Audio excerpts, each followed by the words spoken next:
A primeira receita que eu vou fazer hoje é uma receita que vem de 1994. Um ano importante na minha vida, porque foi o ano que eu voltei para o Brasil.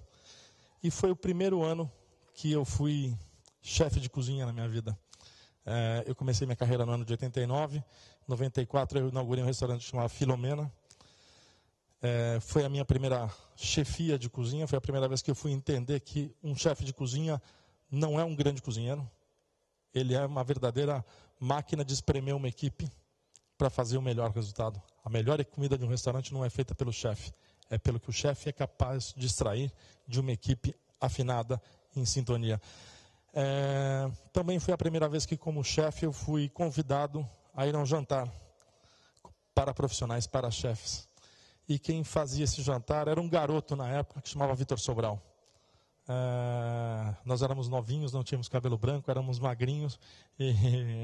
E o Vitor me chamou, então é uma receita que eu tenho, é um momento da vida muito carinhoso. No Filomena eu tive a oportunidade de realizar que eu nunca faria comida francesa tão bem quanto um francês. Eu nunca faria cozinha italiana tão bem quanto um italiano. Por quê? Porque eram sabores que eu não tinha dentro de mim.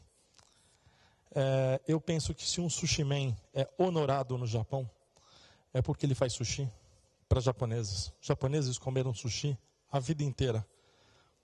E por isso o japonês se curva para aquele maestro. Ele faz sushi melhor que todos os outros sushis que ele comeu na vida. Um chefe francês tem as honrarias de um maestro.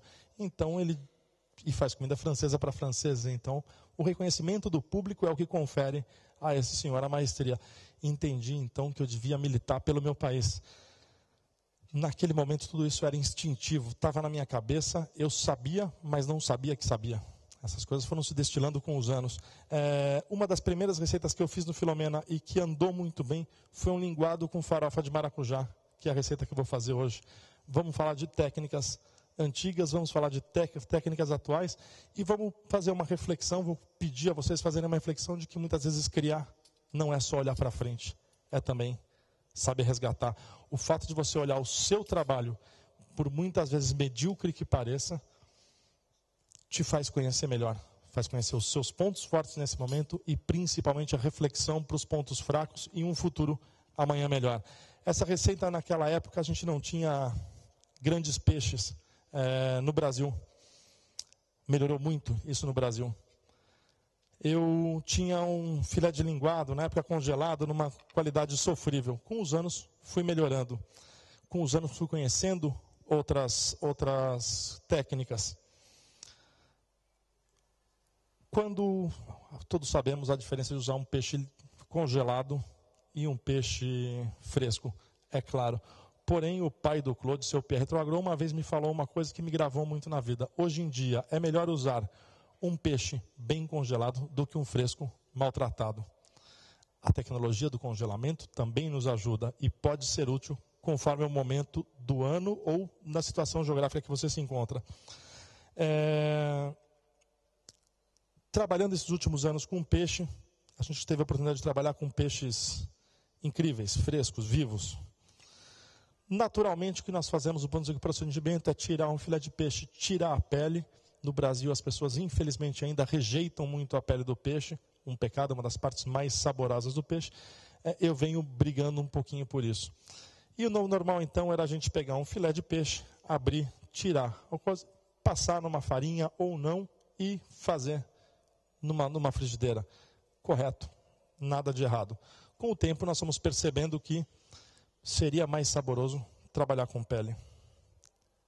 Se eu pegar esse peixe e cozinhar ele dessa forma, já é o suficiente para que a gelatina natural do peixe cole. Pode ser que ele enrugue, pode ser que ele envergue. Existe hoje um passo atual, uma técnica muito recente, é um produto que chama transglutaminase. É uma proteína química, é uma cola que eu posso passar aqui dentro e colar esse peixinho. E aí eu vou voltar a grelhar ele e vou ter o peixe reconstituído. E a transglutaminase é um ingrediente incrível e sou favorável ao uso, apesar de notar uma pequena interferência na textura. Ela enrijece um pouquinho o produto que você entra. Por outro lado, você consegue fazer coisas notáveis. Por exemplo, todo mundo lembra do magret de pato. e tem aquele pequeno filezinho de pato, daquele filé mignon que vem por baixo do peito. Você pode colar vários daqueles descartes, fazer um filé mignon de pato cilíndrico, redondo, bonito, aproveitar melhor o custo do seu ingrediente e propor a um cliente talvez um medalhão de pato. E o cliente vai ficar se indagando como é que você conseguiu um filé mignon dessa grossura de pato. Eu sou extremamente favorável a novas tecnologias, desde que elas me permitam chegar a pontos onde a cozinha tradicional não me permitia. Porém, passo por um momento de reflexão. Meu restaurante, eu fiz 22 anos de carreira. Vou fazer 22 anos de carreira. Meu restaurante acabou de fazer 10 anos. E resolvi, então, olhar para trás. Olhando para trás, eu tive essa reflexão do peixe e, olhando um pouquinho mais para trás, lembrei do meu pai, do meu avô me levando a pescar e comendo peixes como eu nunca tinha comido na vida, ainda que eu fosse muito garoto. E percebi que aquele peixe estava fresco e percebi que aquele peixe estava com as espinhas. A partir desse dia, nós começamos um exercício no restaurante de usar e cozinhar peixes com espinha. Eu posso pegar um filé de linguado, ter ele com as espinhas, como nós fizemos aqui. Acho que todo mundo, a maioria é profissional, você tira a espinha dorsal com uma tesoura, corta as aletas, tem um filé limpo, fácil. Se eu precisar, o maître pode, é o que acontece hoje no restaurante. Limpa essa tábua para mim, por favor. O maître do nosso restaurante passa na mesa, pergunta se o cliente quer com espinhos ou sem espinhos. Caso o cliente não queira sem espinho, é simples assim. Em um movimento de cozinha, a gente tira as espinhas. Eu dei uma errada aqui, ótima.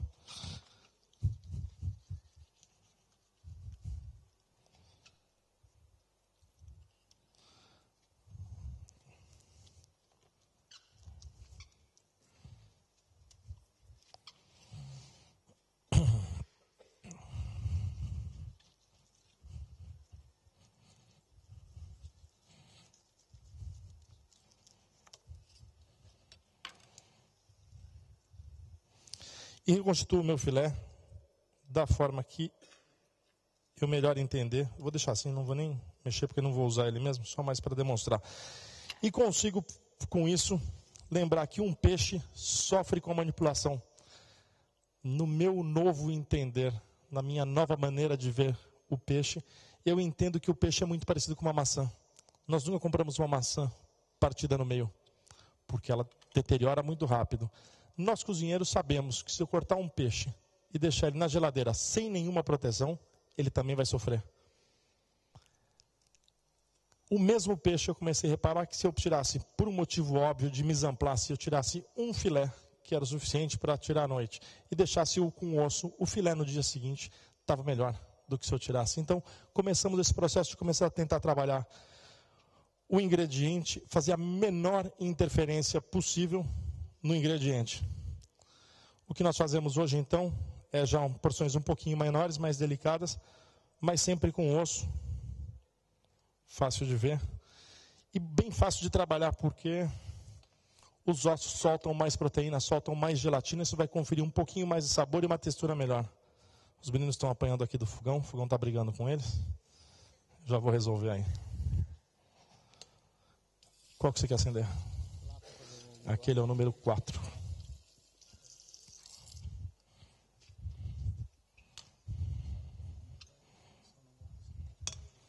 Acende esse aqui, é o número 3. Estão todos acesos já.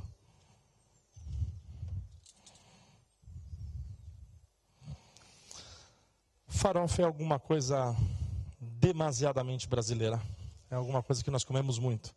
A primeira vez que se tem contato com farofa, principalmente estrangeiros, é uma desagradável sensação de comer farinha, de comer areia, de alguma coisa muito, de uma textura quase que desagradável na boca.